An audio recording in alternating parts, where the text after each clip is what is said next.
So I'm a biology major with a chem minor, so a lot of science classes. Hopefully I'm going to be applying to medical school probably in the next year and a half or 2 years. Benefits-wise, it's incredible. I am using the Buxton, which is a St. Mike's specific scholarship, and that's covering the whole thing. And then a lot of other scholarships help cover my room and board because I also live there full-time year-round. And so I haven't touched my GI Bill yet. I haven't used the federal tuition assistance.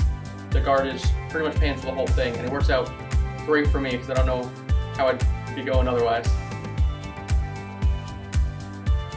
The Guard is what got me into EMS. Like, I kind of got into it a little bit before I joined, but then I got my EMT basic through AIT.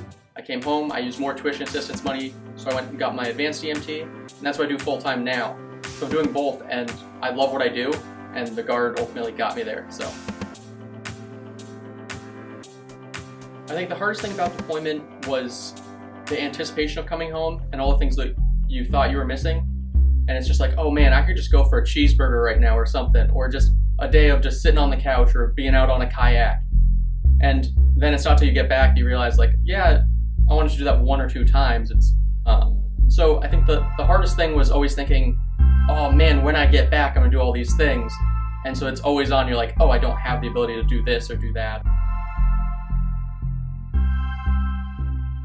For me and for the people that I was with for most of it, we didn't have much, if any, unavailability to do that. For the most part, we had like Wi-Fi pucks, or you had to transition to an international plan. And other than that, there was a time difference, 6 or 8 hours, something like that. But you know, you wake up early in the morning, you're 5, 6 o'clock in the morning, and people are just getting ready to go to bed or already getting in bed. So that made it a little difficult. But by the time it's morning here on the East Coast, it was mid-afternoon or so, getting ready for dinner over there. So it worked out pretty well.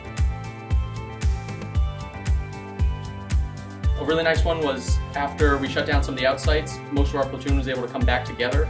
So I was able to see people that, you know, I've been in the Guard with for 3, 4, 5 years in the same unit, and I hadn't seen them all deployment, you know, other than seeing some emails that they were tagged on or signal messages or something.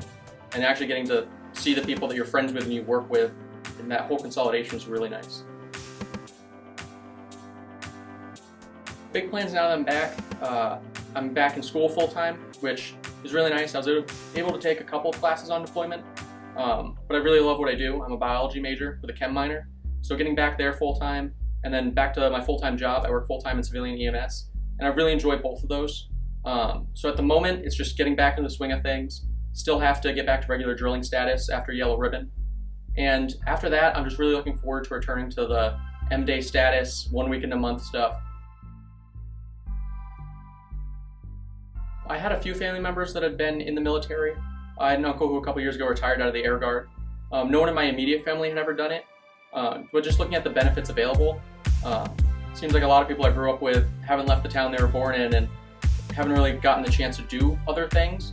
So joining the Guard was a way of, one, getting college paid for, which was a really big one, and then also just getting out, seeing the world, learning something new.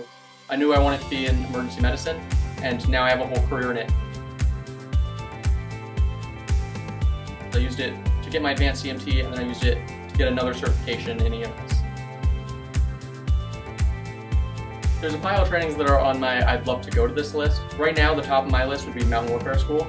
Everyone talks about it, they talk very highly of it. The only other one that I'm looking at kind of seriously is dropping packet to aviation for their flight medic program, where you go spend a year getting your paramedic certification, learning how to do everything on helicopters. I'm originally from Granville, Vermont, which is pretty dead center of the state, really small town. And it actually took me like 4 days to join the Guard. I met on a Monday, I met with a recruiter, and then by that Friday I was at MEPS swearing in. That was April break of my junior year of high school. I put a little bit of thought into it, like I want to join the Army, this is how I want to do it, they'll pay for college. Didn't look into it much more than that. That was enough for me, and it's probably one of the better decisions I've ever made. From there I went to school in Middlebury, so long commute, and then after basic and AIT and a little bit of time, I went to college at St. Mike's and started there. I think if you're considering joining the Guard, there's a lot of pros, there's a couple of cons, but the pros are incredible, especially if you're looking at higher education in any capacity. Just from my own experience, it might take you an extra semester, an extra year, just because of guard obligations to get there, but the feeling of being debt-free going through college it's definitely worth it.